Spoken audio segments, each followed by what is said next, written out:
donc voilà. Donc parmi Facebook et Twitter, lequel utilises-tu le plus et quelle utilisation en fais-tu? Alors moi j'utilise les deux réseaux sociaux de manière semblable. Je trouve que Twitter et Facebook sont très importants. C'est vrai que je m'étais plus appliqué sur Facebook au début parce que effectivement c'était le premier réseau social auquel on a tous été confrontés. Donc j'ai beaucoup utilisé Facebook au début, et puis je me suis rendu compte que quand j'ai commencé à faire de la présentation d'émissions, ça me permettait aussi moi d'informer les gens qui avaient envie de me suivre sur les différentes actualités de Sans Chichi, sur les photos qu'on faisait sur le plateau. Et donc voilà, j'ai beaucoup utilisé Facebook, et puis je me suis mis à Twitter il y a presque un an maintenant, et je me rends compte effectivement c'est un réseau social très important.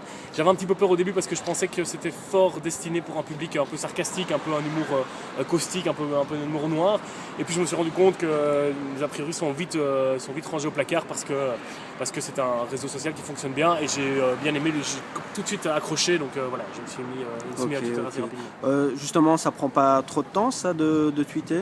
Alors ça prend du temps effectivement, mais je trouve que ça fait partie de mon horaire professionnel, c'est-à-dire que j'ai un smartphone sur moi, donc clairement je peux tweeter et être sur Facebook très régulièrement.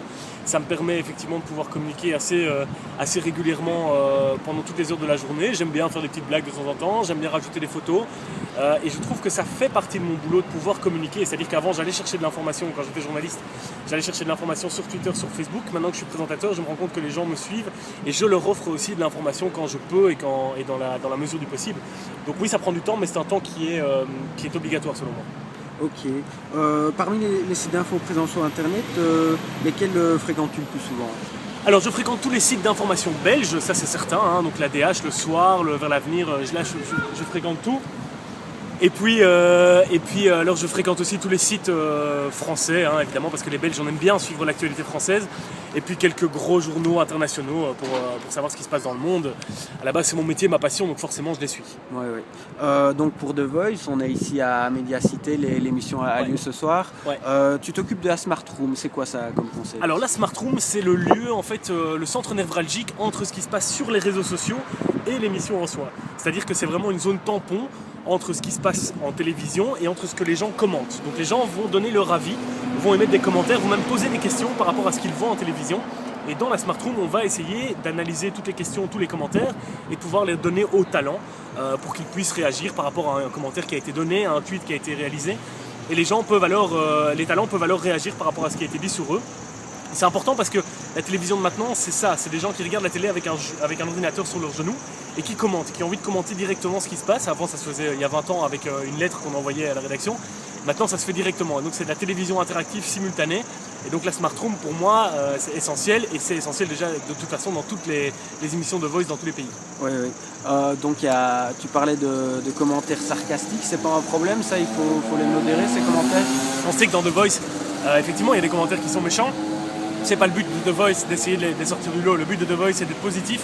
C'est de vraiment mettre en valeur les talents, mettre en valeur la réalisation de l'émission, mettre en valeur le concept de l'émission. Et donc, du coup, ce qu'on donne aux talents, ce sont des tweets positifs, ce sont des commentaires positifs, parce qu'on va de l'avant avec du positif, et c'est important. Et il y en a énormément sur Twitter, des commentaires positifs. Il y a beaucoup de gens qui disent oh, c'est que du négatif. Non, il y a énormément de commentaires positifs, et on le prouve chaque semaine parce qu'il y a plein de choses super chouettes qui se passent sur Facebook. Donc dans la Smart Room, tu utilises un programme qui s'appelle Tweetwall Pro. Ouais. C'est une entreprise belge qui fait ça. Ouais. C'est bien, c'est un bon outil. Très bon outil parce que ça permet justement d'offrir aux téléspectateurs un outil visuel par rapport à ce qui se passe sur le net. C'est vrai que ce qui se passe sur Twitter, c'est difficilement visualisable quand on ne s'y connaît pas, quand on ne sait pas. Ici, un graphique, on a tous été imprégnés de graphiques dans nos études, et même à l'école, en humanité. Et donc, ça donne un très bon feeling de ce qui se passe sur Twitter. Donc oui, il est important d'avoir Tweetwall Pro. Je trouve que c'est une bonne idée, une bonne initiative. Tu t'occupes aussi plus récemment de Génie en Web. Oui, tout à fait. Tu peux nous expliquer comment ça marche? Alors Génie en Web, c'est facile, c'est en fait une reprise de Génie en Herbe, mais ça se passe plus sur Internet. Et donc en fait l'idée c'était de pouvoir vraiment mettre les jeunes face à l'actualité, leur montrer qu'il y a moyen de s'intéresser à l'actualité de façon ludique et de façon amusante. Et donc chaque jour sur le site il y a des questions qui arrivent, c'est un questionnaire. Les jeunes se sont qualifiés, les écoles se sont qualifiées via Internet pour les manches qualificatives au niveau intellectuel.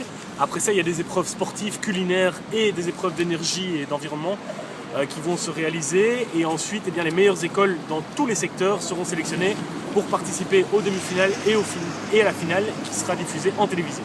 Ok, merci pour toutes ces réponses. Alors la question bonus, parmi les jeux télévisés has-been suivants, lequel aimerais-tu animer? La famille en or, le juste prix, Tournée Manège ou la roue de la fortune? Eh bien, sans hésitation, ce sera Tournée Manège.